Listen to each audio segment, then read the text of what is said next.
So, Chiky, you've been battling through first ankle and then groin injury. Saw you running out there real nice today. How are you feeling overall health-wise going to the playoffs?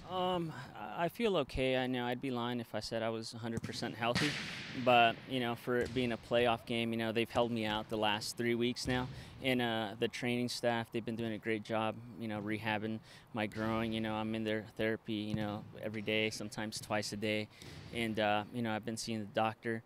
Hopefully, well, tomorrow I'm going in, see the doctors over at UCSD, get some magic pills, and hopefully that'll get me through the playoffs. So they're positive right now. They're saying I should be at about 90-95% of game fitness by then, or strength. Is there any concern amongst the team that you guys are kind of flying in from all corners for these most important single-game knockout type situations? You got Farber and Krause coming in from Carolina. You're coming back from injury. Really, this team's going to be playing together for the first time in a long time in the biggest game.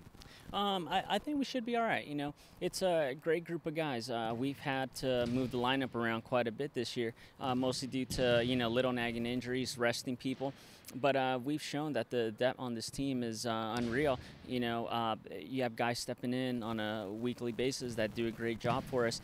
And more than anything, the guys that are playing on the team, we all enjoy playing with each other. And there's a good mix of players. So when we all get together, you could move one or two guys around, and we'll be all right.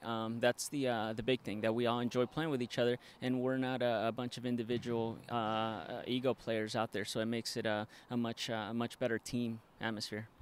Obviously, Thursday will be an interesting day for everybody in terms of scouting. I think we'll all be there in the stands in the Cincinnati Gardens with as interested observers for Mexico City and Guadalajara. You saw Guadalajara last year. Mexico City is bringing in a team that's seemingly stocked with players even beyond what they had last season. What are your thoughts on the competition for Mexico?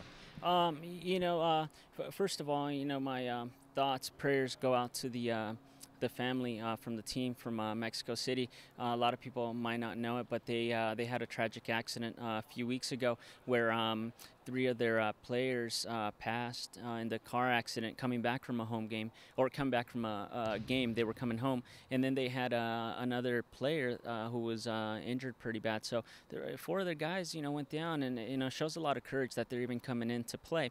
Having said that, I just saw their roster, and it's kind of interesting, some of the stuff that's going on. It is what it is. You don't necessarily agree with it, but, they're bringing in a few players that don't play on their team.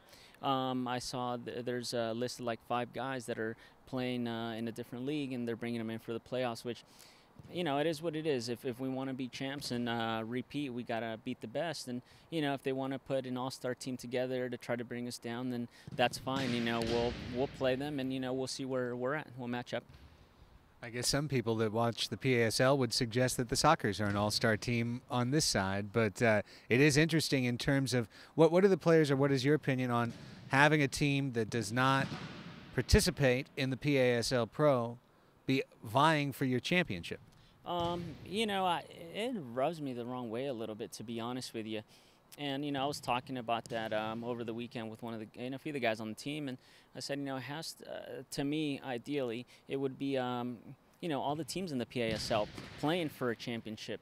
If they want to bring in teams from Mexico, the teams from Canada that don't play in our league on a regular basis, after we're done with our league championship, then why not call it a cup? Let's call it, Champions League Cup, or let's call it, come up with a name. We'll come up with a name and, call it a cup, and we'll bring in and play their champion. We'll play the champion from Mexico, play the champion from Canada.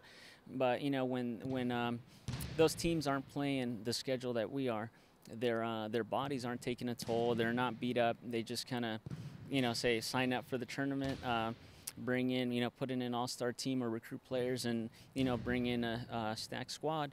It is what it is, I guess, but, it doesn't seem right, to be honest with you. But, it's good to play different teams and to play really good competition. It felt good to beat all those teams last year and say, hey, what else do you guys have for us this year?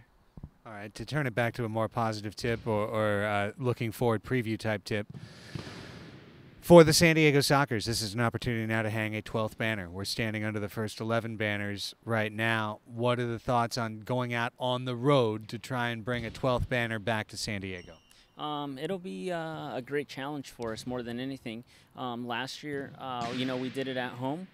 We played well at home. We've been playing well at home, last year. This year, we've shown it. We're undefeated at home. So going on the road is going to be, the biggest challenge. Trying to win for us is going to be 2 big games, semifinals on Friday night, recover, try to get our bodies healthy, and try to win Saturday night. And like you said, on the road, it's going to be a bigger challenge, a bigger task than it was last year. And if we can pull it off, putting up that banner here at home is going to be that much better, because it's going to be a much bigger challenge this year.